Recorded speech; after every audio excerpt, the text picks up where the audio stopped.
శ్రీ పవన్ కళ్యాణ్ గారు మహాకుంభమేళాలో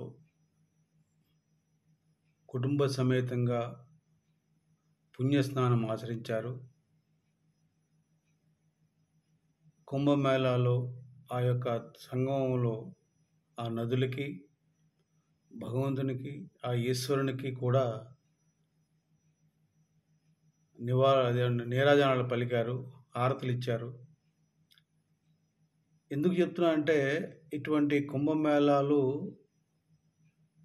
ఎవరు చూడలేరండి. అదృష్టం ఉండాలి. అది నిజంగా 144 సంవత్సరాలకు ఒకసారి వచ్చే మహాకుంభమేళాలో ఆయన పాల్గొంటూ ఆ యొక్క విలేకరులకు ఇచ్చిన ఇంటర్వ్యూలో ఏం చెప్పారంటే ఆయన, ఎంత పేరు ప్రతిష్టలు ఉన్నా, ఎన్ని డబ్బులు ఉన్నా రాని అనుభూతి ఈ పవిత్ర స్థానంలో వచ్చింది. ఈ మహాకుంభమేళాలో స్నానం ఆచరించడం వల్ల అంత తృప్తి కలిగింది నాకు.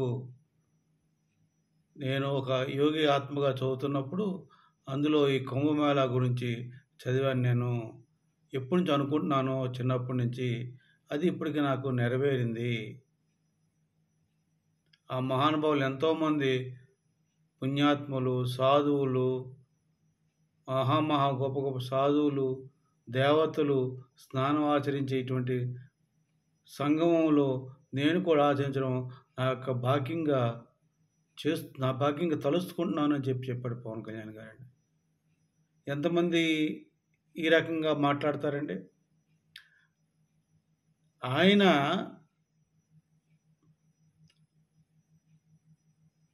స్నానం చేస్తే ఒక రకంగా మాట్లాడతారు, చేయకపోతే ఇంకొక రకంగా మాట్లాడతారు. మన సోషల్ మీడియాలో చూస్తున్నాను నేను. ఆయన జంజం వేసుకున్నాడు, దాని మీద కూడా కామెంట్స్ చేస్తున్నారు దుర్మార్గులండి. ఏమండి, ఆయన నాకు సనాతన ధర్మాన్ని కాపాడాల్సిన బాధ్యత ఒక హిందువుగా నేను భావిస్తున్నాను అన్నాడు. ఒక సనాతన హిందువు కనుక వేసుకున్నాడు, వేసుకోకూడదని ఎక్కడ లేదండి. గాయత్రి మంత్రం చదివిన వాళ్ళు వేసుకోవాలని కాదు, గాయత్రి మంత్రం అందరూ చదువుతున్నారు. కానీ ఈయన పరమ పవిత్రంగా ఆచరిస్తున్నాడు కనుక, హిందూ ధర్మాన్ని, దేవతలను ఆరాధిస్తున్నాడు కనుక పవిత్రమైన జంజాన్ని ఆయనకి వేసి దాని ద్వారా ఆయన తన దేవుళ్ళపై ఉన్న ప్రేమని చూపిస్తున్నాడు ప్రజలకి. దానికి కూడా ఈ యొక్క సోషల్ మీడియా పేటీఎం కుక్కలు తప్పుగా పెడుతున్నాయంటే నాకు చాలా బాధ అనిపించిందండి. ఇటువంటి పవిత్ర స్థానం చేసే అదృష్టం ఉండాలి. ఎప్పుడైనా సరే ఈ జగన్మోహన్ రెడ్డి తన భార్యతో వచ్చాడా చెప్పండి? రాలేడు, చేయలేడు. కానీ చూడండి ఎలా వచ్చిందంటే మన భారతదేశంలో సంస్కృతి. ఇప్పుడు పవన్ కళ్యాణ్ గారి భార్య, వారు సాక్షాత్తు క్రిస్టియన్ మతంలో పుట్టారు, క్రిస్టియన్ మతం పెరిగారు. అయినా కూడా ఆవిడ పవిత్ర భారతదేశంలో ఒక హిందువుగా భర్తకి అనుకూలంగా పవిత్రంగా స్నానం ఆచరించడం కాకుండా ప్రతి కార్యక్రమంలో పాల్గొందండి. అది గొప్పతనం. ఈ యొక్క మన జగన్మోహన్ రెడ్డి భార్య భారత్ ఉంది, కన్వర్టెడ్ అంటే ఆ కన్వర్షన్ లాగా ఉంటుంది. అది వాళ్ళకి సగం తెలుసు, సగం తెలియదు.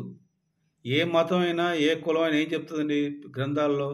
అందరూ మంచివాళ్ళు, అందరిని ప్రేమించండి, ఎవరిని తప్పుగా మాట్లాడొద్దు, అందరిలో మంచి చూడండి అని చెప్తారు. కానీ వీళ్ళు చెప్పేది ఒకటి, చేసేది ఒకటి, ఆచరించేది ఒకటి, చెప్పేది ఒకటి. అటువంటి ఈ పేటీఎం బ్యాచ్లు, ఈ జగన్మోహన్ మనుషులు ఆ యొక్క జంజం గురించి మాట్లాడుతుంటే బాధ అనిపించి ఈ వీడియో చేస్తున్నాను.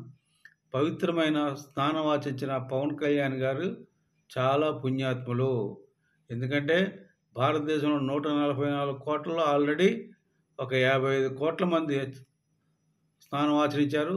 సుమారు ఇంకొక 5-6 రోజులు ఉంది. ఈ లోపల సగం మంది, మిగతా అంటే సగం భారతదేశం జనంలో ఆచరించినట్టు లెక్క వస్తుంది.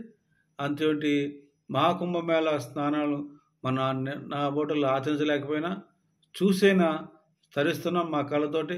అట్లా అయినా సరే ఆ యొక్క ఆ తృప్తి, అదృష్టం మాకు కలిగినందుకు మంచి ఏర్పాట్లు చేసినందుకు నేను చాలా గర్విస్తున్నాను.